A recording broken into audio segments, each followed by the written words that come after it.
રવિવારે એટલે કે આજે 16 ફેબ્રુઆરીના રોજ નવી દિલ્હી રેલવે સ્ટેશન પર ભાગદોડ મચી હતી, જેમાં 18 લોકોના મોત થયા હતા, જે ખૂબ જ પીડાદાયક હતું. આ ઘટનાએ આખા દેશને હચમચાવી નાખી.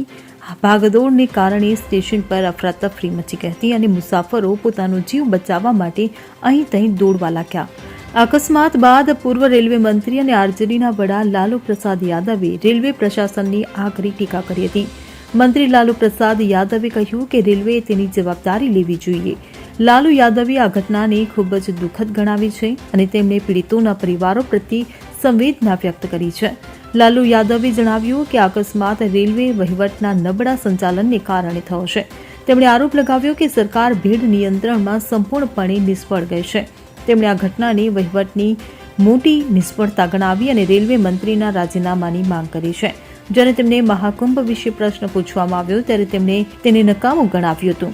તેમના નિવેદન પર વિવાદ ઉભો થયો છે. અનેક ધાર્મિક સંગઠનો અને રાજકીય પક્ષો દ્વારા તેમની ટીકા કરવામાં આવી છે. કુંભ મેળો એક મુખ્ય હિન્દુ ધાર્મિક કાર્યક્રમ છે, જેમાં લાખો ભક્તો હાજરી આપે છે. લાલુના આ નિવેદન અંગે સોશિયલ મીડિયા પર પણ પ્રતિક્રિયાઓ આવી રહી છે. જો કે લાલુ પ્રસાદ યાદવે હજુ સુધી પોતાના નિવેદન પર કોઈ સ્પષ્ટતા આપી નથી.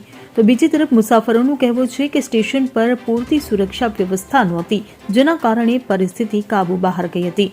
આ ઘટના બાદ રેલવે પ્રશાસન પર સવાલો ઊભા થઈ રહ્યા છે અને વિપક્ષે સરકારને ઘેરવાનું શરૂ કરી દીધું છે. Bureau report CN24 news. હવે જુઓ દેશ દુનિયાની તમામ ખબરો તમારી આંગળીના ટેરવે. ઉઠાવો મોબાઈલ અને Google Play Store પરથી ડાઉનલોડ કરો અમારી CN24 ન્યૂઝ મોબાઈલ એપ.